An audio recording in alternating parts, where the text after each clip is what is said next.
इस सदी का सबसे बड़ा महाकुंभ प्रयागराज में गंगा, यमुना और मां सरस्वती की पावन त्रिवेणी में, प्रयागराज में पूरी भव्यता और दिव्यता के साथ आयोजित है। महाकुंभ में श्रद्धालुओं का आगमन का अंदाजा भी इसी से लगा सकते हैं कि पिछले 16 दिनों में अब तक लगभग 18 करोड़ श्रद्धालु त्रिवेणी के संगम में पावन स्नान करके अपने जन्म और जीवन दोनों को धन्य किए हैं। बहनों और भाइयों, ये भारत के विरासत के प्रति भारत की जनता जनार्दन की अगाध आस्था का प्रमाण है। एक नए भारत का दर्शन हो रहा है और नए भारत का दर्शन हम सबको कराया है इस देश के यशस्वी प्रधानमंत्री श्री नरेंद्र मोदी जी ने। आप मुझे बताइए, कितना बड़ा आयोजन उत्तर प्रदेश के प्रयागराज जनपद में हो रहा है और सफलतम आयोजन इसलिए हो पा रहा है क्योंकि उत्तर प्रदेश में भी भाजपा की सरकार और केंद्र में भी मोदी जी के नेतृत्व में भारतीय जनता पार्टी की सरकार, ये डबल इंजन की सरकार जब मिलती है तो कोई भी कार्यक्रम पूरी भव्यता के साथ, पूरी दिव्यता के साथ आगे बढ़ता है और प्रयागराज में वही दर्शन हम सबको हो रहा है। बहनों और भाइयों, 2025 का जनवरी माह भव्य और दिव्य महाकुंभ के लिए और 2024 का जनवरी माह एक भव्य और नव्य अयोध्या के लिए जानी जाती है। याद करिए, अयोध्या में 500 वर्षों तक इंतजार करना पड़ा, लेकिन जब उत्तर प्रदेश में डबल इंजन की भाजपा की सरकार आई तो अयोध्या में 500 वर्षों का बैरियर समाप्त हुआ। भगवान श्री राम के भव्य मंदिर का मार्ग प्रशस्त हुआ और अंततः 22 जनवरी 2024 को प्रधानमंत्री मोदी जी के नेतृत्व में उनके कर कमलों से अयोध्या में रामलला की मूर्ति की प्राण प्रतिष्ठा का कार्यक्रम संपन्न हुआ। बहनों और भाइयों, ये नया भारत है। नया भारत पूरी मजबूती के साथ, बिना रुके, बिना टिके, बिना थके अपनी विकास की यात्रा को अभी आगे बढ़ा रहा है, विरासत को भी सम्मान दे रहा है, देश की सीमाओं को भी सुरक्षित कर रहा है, आंतरिक सुरक्षा की स्थिति को सुदृढ़ कर रहा है। बिना भेदभाव के योजनाओं का लाभ गांव, गरीब, किसान, नौजवान, महिलाएं, समाज के प्रत्येक तबके को दे रहा है। ये नए भारत पर हम सब भारतवासियों को गौरव की अनुभूति होती है कि हमारा देश भी दुनिया में विकसित भारत बनने की ओर अग्रसर हो रहा है। लेकिन बहनों और भाइयों, एक तरफ भारत आगे बढ़ रहा है, भारत की विकास की दर दुनिया के अंदर सर्वाधिक है, विरासत का सम्मान करते हुए भारत नित नए प्रतिमान को स्थापित कर रहा है। दूसरी तरफ, दूसरी ओर दिल्ली के अंदर यहां पर जो राज्य सरकार पिछले 10-11 वर्षों से चल रही है, यह अराजकता का एक पर्याय बनकर के रह गई है। बहनों और भाइयों, देश के अंदर आजाद भारत की पहली ये राज्य सरकार है और पहली पार्टी है जिस सरकार पर और जिस पार्टी पर भ्रष्टाचार का मुकदमा दर्ज हो रखा है। न केवल इनके नेता बल्कि आम आदमी पार्टी स्वयं भी आज के दिन पर भ्रष्टाचार की अपराधी बनकर के कटघरे में खड़ी हुई है। किस नैतिकता से जनता जनार्दन के पास जाकर के वोट मांग रहे हैं।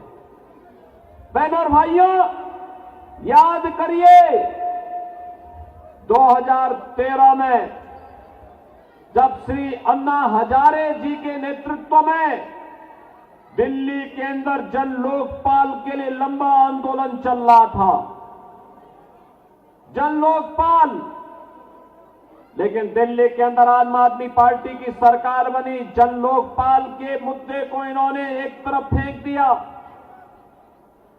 सिटीजन चार्टर की बात कही थी जिसमें जनता के प्रति जवाबदेही की ये लोग बात करते थे, लेकिन जनता के प्रति इनकी जवाबदेही क्या है। दिल्ली के अंदर अभी मैं आ रहा था, जब मुझे मंगोलपुरी की सभा में भाग लेने के लिए आना था, गाजियाबाद से मैं बाई रोड आपके पास आया हूं। सड़कें कितनी खराब है अंदाजा लगाना स्वयं कठिन है। आप स्वयं इसका अंदाजा लगा सकते हैं क्योंकि रोज भुक्तभोगी होते हैं, रोज गिरते हैं, रोज ठोकरें खाते हैं। अंदाजा लगा सकते हैं क्या ये दिल्ली के अंदर की सड़कें होनी चाहिए थी क्या? सीवर सड़कों पे बह रहा है। पेयजल के लिए आपको टैंकर का सहारा लेना पड़ता है और टैंकर भी प्रतिदिन नहीं आता है। कई सप्ताह में एक दिन आता है, कई 2 दिन आता है। जब मैं गाजियाबाद से दिल्ली की ओर आ रहा था तो बहनों और भाइयों, यमुना जी जो कभी भारत की पौराणिक नदी के रूप में हम सबकी आस्था की प्रतीक थी, हम लोग तो 2 ही नारा लगाते थे, हर हर गंगे हर हर यमुने के नारे लगाते थे। वहां से बदबू आ रही थी, सीवर जैसी बदबू आ रही थी इस पावन यमुना नदी से। दिल्ली के अंदर आम आदमी पार्टी की सरकार के पाप का भुक्तभोगी, आम आदमी पार्टी सरकार के पाप की भुक्तभोगी हमारे मथुरा, वृंदावन, आगरा वासियों को भी और वहां आने वाले श्रद्धालुओं को भी होना पड़ रहा है। पावन वृंदावन और मथुरा भगवान श्री कृष्ण से जुड़ी हुई पावन नगरी है, लेकिन आम आदमी पार्टी ने जो नारकीय स्थिति दिल्ली के अंदर पिछले 10 वर्षों के अंदर बनाया है, आज उसका भुक्तभोगी हम सबको होना पड़ रहा है। और इसीलिए आज मैं आपसे कहने के लिए आया हूं, इस नरक से उभरने का एक ही रास्ता है और वह रास्ता जाता है डबल इंजन की भारतीय जनता पार्टी की मोदी जी के नेतृत्व में केंद्र की सरकार की तर्ज पर दिल्ली के अंदर भी भारतीय जनता पार्टी की सरकार बने। इसके लिए मैं भी मंगोलपुरी वासियों से अपील करने के लिए आया हूं। ये अपील इसलिए बहन और भाइयों, कहने के लिए आप दिल्ली के अंदर रह रहे हैं, लेकिन बुनियादी सुविधाओं से आम आदमी पार्टी ने आपको वंचित करके रखा हुआ है। आम आदमी पार्टी की सरकार ने आपको वंचित करके रखा हुआ है। न बिजली सही मिलती है, न शुद्ध पेयजल की व्यवस्था है, न सीवर की व्यवस्था है, न अच्छे स्वास्थ्य केंद्र की व्यवस्था है, न अच्छे शिक्षा के केंद्रों की व्यवस्था है और नहीं कोई रोजगार की सही व्यवस्था ही ये आम आदमी पार्टी दे पाई है। इसने तो बंदर बांट करके रखा हुआ है, हर एक कार्य में डकैती पड़ती है। मैं एक उदाहरण आपको देना चाहता हूं। इसने यहां के नागरिकों श्रमिकों के हथों पर डकैती डाली है। एक होता है श्रमिक कल्याण बोर्ड, और श्रमिक कल्याण बोर्ड के माध्यम से श्रमिकों को के द्वारा जो सेस दिया जाता है, उस बीओसी बोर्ड के माध्यम से उस पैसे को श्रमिकों के वेलफेयर के लिए खर्च किया जाता है। आम आदमी पार्टी ने यहां के व्यापारियों को, यहां के नागरिकों का जो शोषण किया है, उन गरीब श्रमिकों का भी शोषण किया है। और मैं श्री अरविंद केजरीवाल जी से कहना चाहूंगा कि पिछली बार जब मैं आया था तब मैंने कहा था कि केजरीवाल जी, अरविंद केजरीवाल जी, मेरी बातों को अगर आप सुन रहे होंगे थोड़ा गंभीरता से सोचिए। मैंने पिछली बार कहा था, मैं यहां 23 जनवरी को आया था और मैंने 24 जनवरी को कहा था, 22 जनवरी के बारे में कहा था कि 22 जनवरी को हमारी सरकार, मेरे पूरे मंत्रिमंडल के सहयोगी प्रयागराज की त्रिवेणी में जाकर के मां गंगा, यमुना और सरस्वती की त्रिवेणी के संगम में डुबकी लगा करके पुण्य के भागीदार बने। हमने आचमन भी किया, स्नान भी किया। लेकिन अगर आप में नैतिक साहस होता तो आप भी इस दौरान यमुना जी में अपने मंत्रियों को लेकर के जाते, डुबकी लगाते। मैं भी मानता कि आपने मां यमुना के लिए कुछ किया है। आप नहीं किए, आप में साहस नहीं कि आप वहां जा पाए। खैर, हम जबरदस्ती डुबकी लगाने के लिए किसी को बाध्य नहीं कर सकते, लेकिन एक बात जरूर है, श्रमिकों के हितों से जुड़ा हुआ महत्वपूर्ण मुद्दा है श्रममेव जयते के इन मंत्रों पर हम विश्वास करते हैं। मैं आपसे पूछना चाहता हूं, आपके लोगों ने, आपकी पार्टी ने, आपके नेताओं ने बीओसी बोर्ड के श्रमिकों के सेस के पैसे का दुरुपयोग करके बंदर बांट किया है। और मैं कहना चाहूंगा, जो सैकड़ों करोड़ का बंदर बांट हुआ है, अगर श्रमिकों के हितों में लगा होता तो यहां का श्रमिक और उसका परिवार बदहाल नहीं होता।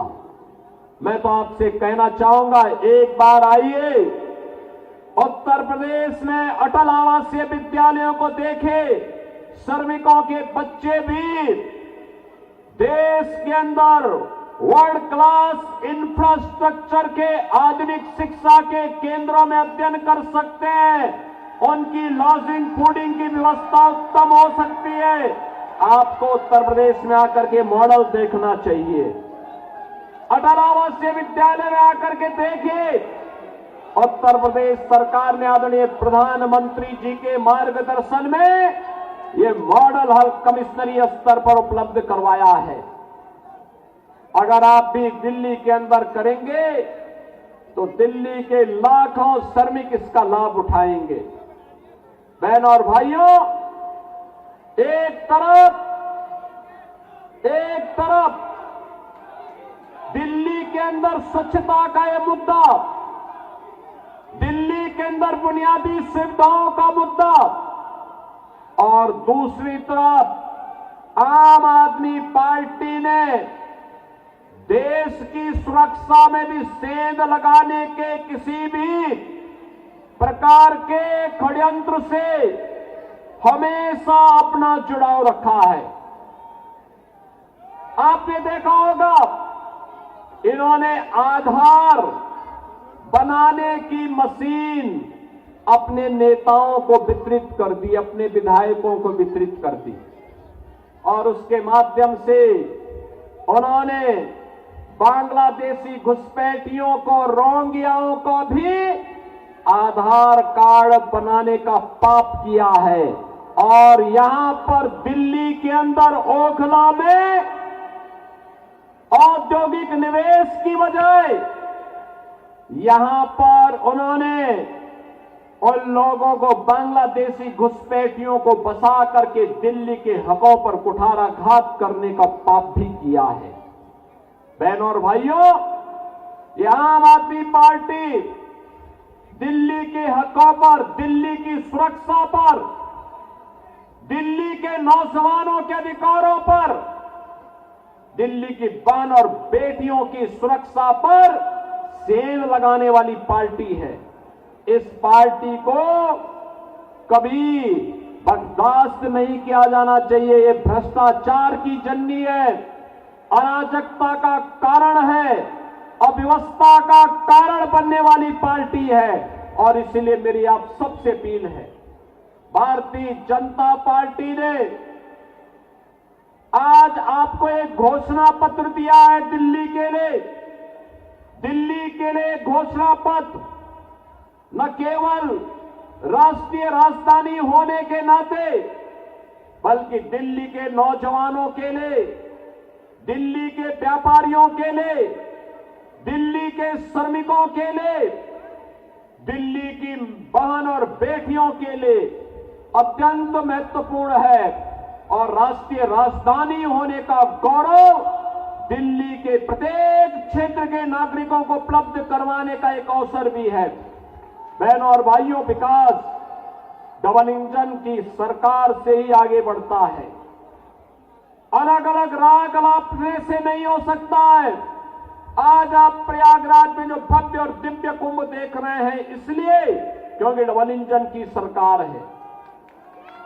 आज आप अयोध्या में एक नई अयोध्या के दर्शन कर रहे हैं, दिव्य और नव्य अयोध्या के दर्शन कर रहे हैं, इसलिए क्योंकि डबल इंजन की सरकार है। और डबल इंजन की सरकार ऐसा कार्य करती है, एक और भगवान राम का भव्य मंदिर का निर्माण करती है, तो दूसरी ओर अयोध्या के इंटरनेशनल एयरपोर्ट का नामकरण महर्षि वाल्मीकि के नाम से भी करती है।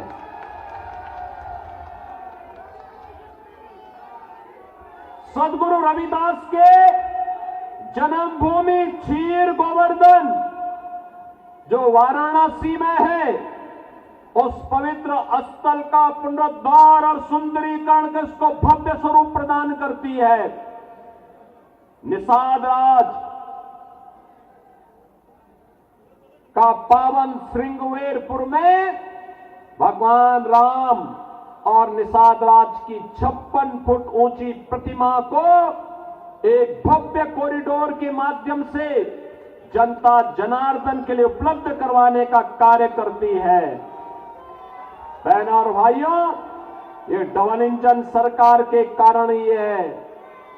ये डबल इंजन सरकार का ही परिणाम उत्तर प्रदेश के अंदर है कि उत्तर प्रदेश आज एक्सप्रेसवे में नंबर 1 है, रेलवे के नेटवर्क में नंबर 1 है, सबसे अधिक मेट्रो का संचालन करने वाले सिटी उत्तर प्रदेश के अंदर है, सबसे अधिक हाईवे का नेटवर्क और सबसे अधिक रेलवे का नेटवर्क भी आज उत्तर प्रदेश के पास है, क्योंकि उत्तर प्रदेश में डबल इंजन की भाजपा की सरकार है।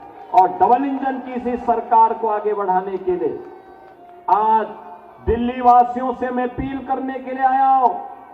अगर आपको इंफ्रास्ट्रक्चर देखना है, थोड़ा दूर नहीं, आज दिल्ली से सटे हुए गौतम बुद्ध नगर जनपद और गाजियाबाद के इंफ्रास्ट्रक्चर और दिल्ली के अंदर आम आदमी पार्टी के द्वारा 10 वर्ष के अंदर जिस प्रकार की अराजकता और अव्यवस्था दिल्ली के अंदर फैलाई गई है, इसकी थोड़ा तुलना करेंगे और उसी का परिणाम है कि दिल्ली के अंदर से लोग अब बसने के लिए नोएडा और गाजियाबाद की तरफ भाग रहे हैं। बहनों और भाइयों, मैं आप सबसे अपील करूंगा, ये चुनाव में तमाम प्रकार के झूठे नारे देंगे, झूठे वायदे करेंगे। आम आदमी पार्टी के झूठे नारों और वायदों में जाने की आवश्यकता नहीं। जो व्यक्ति अपने गुरु अन्ना हजारे जी को धोखा दे सकता हो, जिस व्यक्ति के कैबिनेट के ज्यादातर लोग जेलों की सलाखों के अंदर बंद हो चुके हो, जो पार्टी स्वयं अपराध के और भ्रष्टाचार के दलदल में धंसी हुई हो, उन पर विश्वास करने की आवश्यकता नहीं। याद करना, जब भी दिल्ली के इंफ्रास्ट्रक्चर को मजबूत करने के लिए केंद्र में मोदी जी के नेतृत्व की भारतीय जनता पार्टी सरकार ने दिल्ली की आम आदमी पार्टी सरकार को कहा, इनका जवाब नकारात्मक रहा है।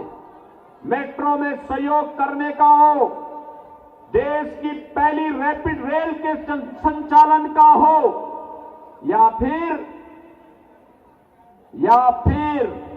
दिल्ली मेरठ 12 लेन के एक्सप्रेसवे का मुद्दा हो, या eastern and western peripheral expressway के निर्माण के मुद्दे का हो। याद करना, प्रत्येक में यूपी के अंदर की भाजपा की सरकार ने केंद्र की सरकार के साथ मिलकर काम किया। परिणाम है eastern and western peripheral UP के अंदर समय से पहले पूरा हो गया।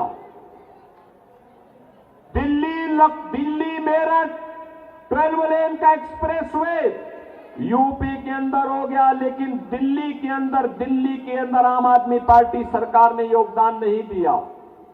ऐसे ही दिल्ली मेट्रो का पैसा भी दबाई हुई है,